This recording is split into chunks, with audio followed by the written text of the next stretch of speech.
dont les efforts pour promouvoir la paix, la dignité humaine et le multilatéralisme sont plus que jamais nécessaires.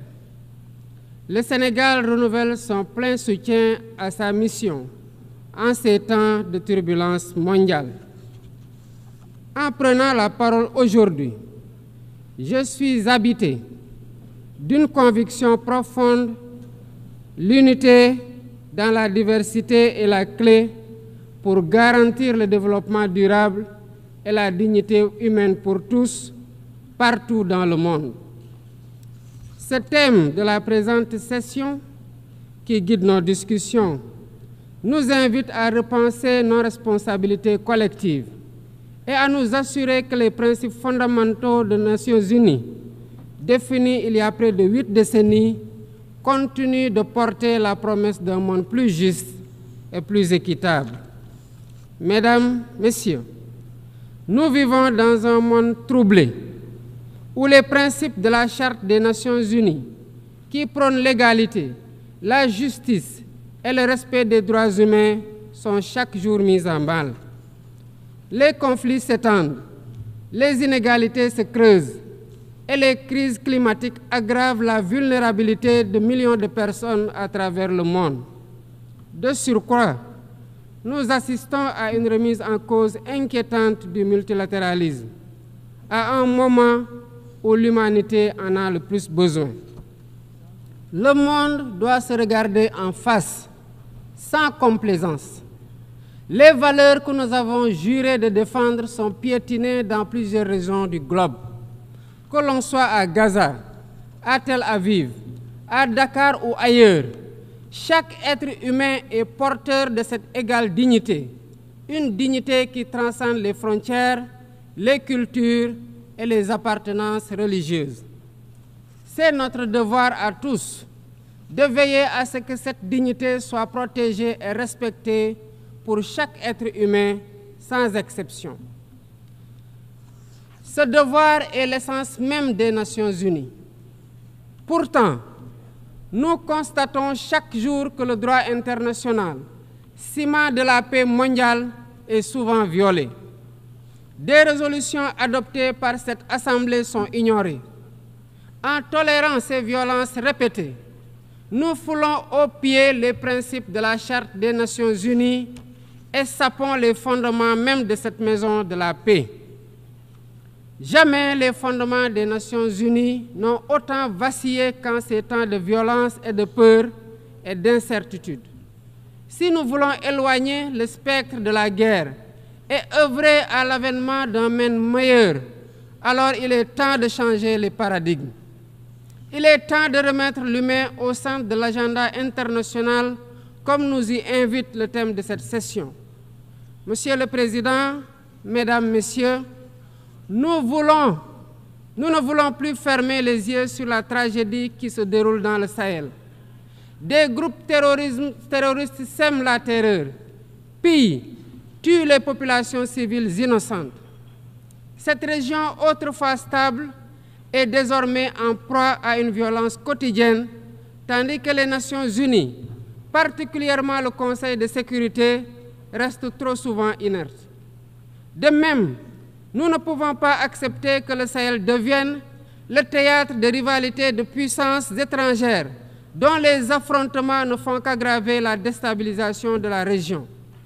Je dois rappeler ici que la paix et la sécurité de l'Afrique sont indissociables de la paix mondiale. Il est impératif que le Conseil de sécurité remplisse pleinement son rôle de garant de la stabilité internationale. J'exprime à nouveau la préoccupation du Sénégal face à la situation tragique qui perdure en Palestine. Des générations entières y ont grandi sous l'ombre de l'oppression, privées de leur droit fondamental à un État viable. Le Sénégal, en tant que président du Comité pour l'exercice des droits inaliénables du peuple palestinien, appelle à un cessez-le-feu immédiat et durable.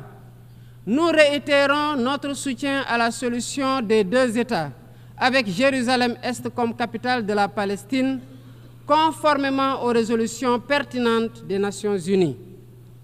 Cette guerre qui n'épargne ni femmes, ni enfants, ni infrastructures vitales est une plaie ouverte sur la conscience internationale. Il est impératif que le droit international humanitaire soit rétabli dans toutes les zones de conflit et que les Nations unies jouent pleinement leur rôle de médiateur et de garant de la paix. Mesdames et messieurs, la paix n'est pas seulement l'absence de guerre. La paix, c'est aussi la possibilité pour chaque être humain de vivre dans la dignité, de se nourrir, de se loger, de s'éduquer et de recevoir des soins. Or, aujourd'hui, plus de 750 millions de personnes ne mangent pas à leur faim et des millions basculent chaque jour dans l'extrême pauvreté. Ces chiffres éloignent de plus en plus le monde des objectifs de développement durable fixés pour 2030. Nous ne pouvons plus accepter que les mécanismes de gouvernance mondiale continuent de reproduire ces inégalités. Il est alors temps de rompre avec la logique du chacun pour soi et de bâtir un nouveau contrat social global fondé sur la solidarité et la coopération. Ce contrat doit inclure des réformes majeures pour s'attaquer aux défis politiques, économiques, environnementaux de notre époque. Premièrement, il est impératif de sauvegarder et de renforcer le multilatéralisme comme cadre unique d'action pour la paix et la sécurité internationale. Cela passe par une réforme urgente des institutions mondiales, notamment le Conseil de sécurité, le FMI, la Banque mondiale, afin qu'elles soient plus inclusives et qu'elles reflètent les réalités géopolitiques et économiques actuelles. Le continent africain, en particulier, doit avoir une place plus importante dans ces instances de décision. Deuxièmement, il est temps de corriger les injustices économiques qui freinent le développement de nombreux pays du Sud. Le commerce illégal, l'évasion fiscale, les flux financiers illicites et les congés fiscaux abusifs ruinent les pays en développement, notamment en Afrique. Ces injustices doivent être corrigées pour permettre à tous les pays de participer pleinement au commerce mondial et de bénéficier de la croissance économique. Troisièmement, il est essentiel de garantir avec détermination et d'agir avec détermination contre le réchauffement climatique en respectant le principe de responsabilité commune mais différenciée. Les pays industrialisés responsables historiques des émissions massives de gaz à effet de serre doivent intensifier leurs efforts pour financer une transition énergétique juste et équitable qui ne pénalise pas les pays en développement. Nous devons impérativement protéger notre planète sans sacrifier les droits des nations les plus vulnérables à poursuivre leur développement. Quatrièmement, il est nécessaire de rompre avec toute tentative d'imposer des normes civilisationnelles unilatérales. Depuis son indépendance, le Sénégal a toujours défendu l'égale dignité des cultures et des civilisations. Et cette diversité doit continuer à être la base de la coexistence pacifique entre les peuples. Aucune nation ne devrait imposer aux autres ses pratiques ou ses valeurs comme normes universelles. Le respect des différences est le fondement de la stabilité et de la paix dans le monde. Mesdames et messieurs, le Sénégal est fermement engagé dans cette voie. Nous avons choisi de bâtir un État résolument tourné vers le développement durable avec des initiatives ambitieuses dans des domaines tels que les énergies propres, la souveraineté alimentaire et la gouvernance transparente.